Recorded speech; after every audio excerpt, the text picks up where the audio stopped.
What is your take on San Francisco / the USA so far? I think it's San Francisco specifically. It's just, I feel like I'm in a dreamscape. The architecture is so, like, something I've never seen before, like, so colourful. And I think because it's in so many movies and, like, TV stuff, that it didn't feel real. But it makes everything really fun and interesting to look at.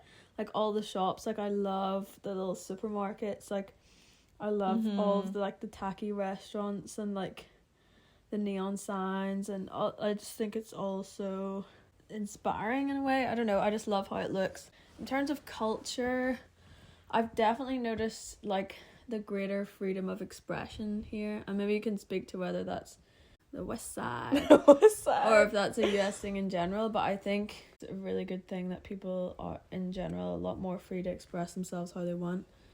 But what comes with that is, like, some lack of self-awareness occasionally. Indeed.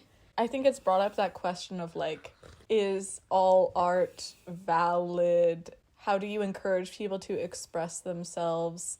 And also, how do you push people to make whatever the best work is that they can do? You know, just because you have good intentions, does that mean your art is of a high caliber?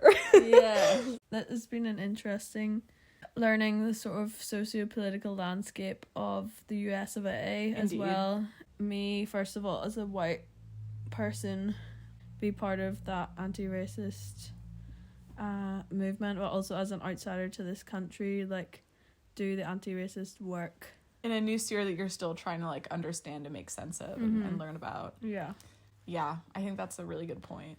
and I actually think maybe it's just the environment that we're in, like, we're living with creative people, we're surrounded by artists and musicians and stuff. I feel the most inspired to make art that I have done in a very long time. And it actually really helps to not have that fear of judgment. Like, I do have a fear, but it's of my own fear. I feel like I've had a bit of a breakthrough in terms of, like, what does it mean to call yourself an artist? And I think we might have different definitions, but it's like, literally anyone can make art. It doesn't mean it's gonna be that good, but, like, you can make it. What has been your experience of, as an American on the other side of the country? Yeah, so I've had some identity crises, you could call them crises. When we first arrived and, like, walking around this neighborhood and we're in the Richmond district, and being like, I don't recognize any of these houses. I feel like I'm in a foreign country. I've never seen a cactus in real life until, you know what I mean? Yeah.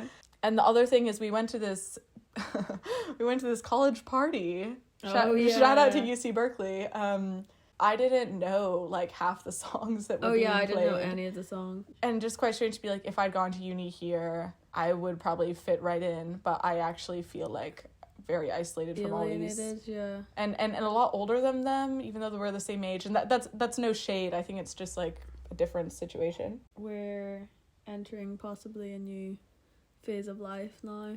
That was us, like, a couple of years ago. We were past this now. Young professional era. Young professional, but we're not working. We are young. I don't know how professional we are. Big question that we've had some good talks about is, what does it mean to immerse yourself in a new place?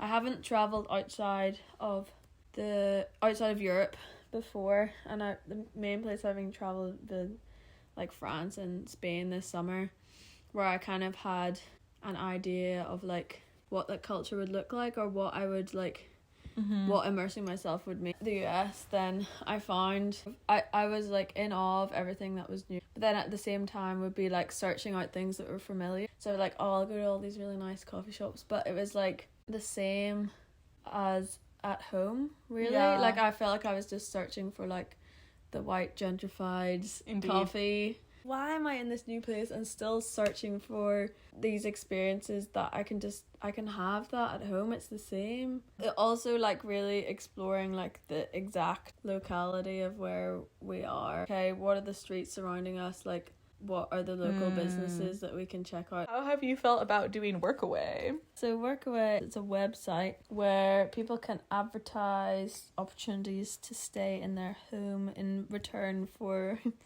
favors. in return for doing things around the house, different projects. Our hosts own a cafe Yeah. And so we've been helping them do like little projects for the cafe. And I have to say, it's been quite gratifying to be like, okay, like we were helpful today because we cleaned their kitchen. Yeah, and it's been a really nice way to sort of immerse ourselves in San Francisco Precisely. culture, be able to ask questions about the neighborhood, be able to ask questions about like local politics, stuff like that. How's the experience volunteering been? I'll explain a little bit about what our volunteering actually is. One organization we're working with is called Artseed. If you watch the last video, Josefa is the founder and director of that, a charity that connects artists with vulnerable kids. Also volunteering with Compass Family Services, which is a charity that provides wraparound care for families who are homeless. I'm in there 2 days a week. I'm at Drawbridge, so I do that once a week, and that is going into homeless shelters, low income housing, crisis shelters, and doing art projects with kids for an hour. They're usually ages 5 to 12. A lot of emphasis on descriptive praise, trauma-informed, and just really making the kids feel appreciated and seen, and just giving them that like good one-on-one time with adults. That was like one of the best experiences I've had on this trip so far. It's just really gratifying to be like, okay, I might have made this kid's day like a little bit better just by asking them about their drawing and making art with them. Both the Artseed and Compass has been like more behind the scenes work so far. I think the volunteering, there's been loads of really positive aspects, but it's just been challenging because it hasn't been exactly as what we've expected in terms of there's not been much like hands-on like working with people, which has felt quite isolating. Well, I know I've experienced like feelings of guilt as well, feeling like we have this money and we're not able to like actually use it to connect with people, and actually it felt like we weren't stewarding the money I know as well as we wanted to, but a lot of those things were out of our control. Push things in a certain direction, it didn't really work out. They don't have like set programs where volunteers come in for a short amount of time and do like full-time work, but I think we're trying to just see it as collecting data for our next stop, which is Portland. Like being able to see behind the scenes of what goes into running a nonprofit, and like good leadership looks like, what not so good leadership looks like. How do you maintain your original goal of what your nonprofit is for as you are also trying to run a business and like keep it afloat? Also, how has it been traveling together? Together. It's been really good. I feel it's been like such a blessing as well, and like it's been interesting because I've never done this sort of experience before, so it's been fun to be able to do it as a little duo and like just have the moment when things are weird, the Fleabag look to the camera, breaking the fourth wall, make eye contact with the audience. Is this real? Yeah, is this real? And then we have a good chuckle about it afterwards. I feel like we just laugh all the time. We laugh so much that other people are like, why are you laughing? And we're like, because life is a simulation and you guys are all paid actors and this is the Truman Show. And we are the stars. I feel like my social battery lasts a lot longer because I'm not having to do everything alone. I would be way more anxious by myself. Same. I'd be so anxious. Like I felt mostly calm this whole time. Definitely. Which is kind of crazy actually. Even creatively, I think confidence and a lot more motivation to see you like pursuing your creative. Like I feel our conversations are like stimulating and constructive and just helpful for. I'm a verbal processor as well, so being able to like chat about stuff has been super helpful. Having someone you can immediately process stuff with who also is going through that thing versus like calling your mom, which we both call our moms so much. But like calling someone who can't necessarily relate, which is helpful. It's helpful to have the objective perspective. Okay, highlight, lowlight. A recent highlight, we went out for Halloween and then on the way back we found a diner that was open till 4 a.m. Indeed. And it was just so cute, and it was like filled with people. This is like 3 a.m.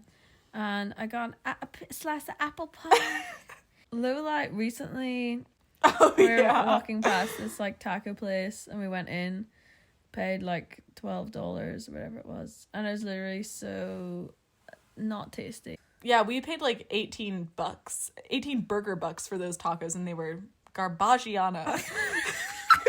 Tara actually was more sad after she ate them. I was so sad. I feel like we need something to end it. That's it, yo.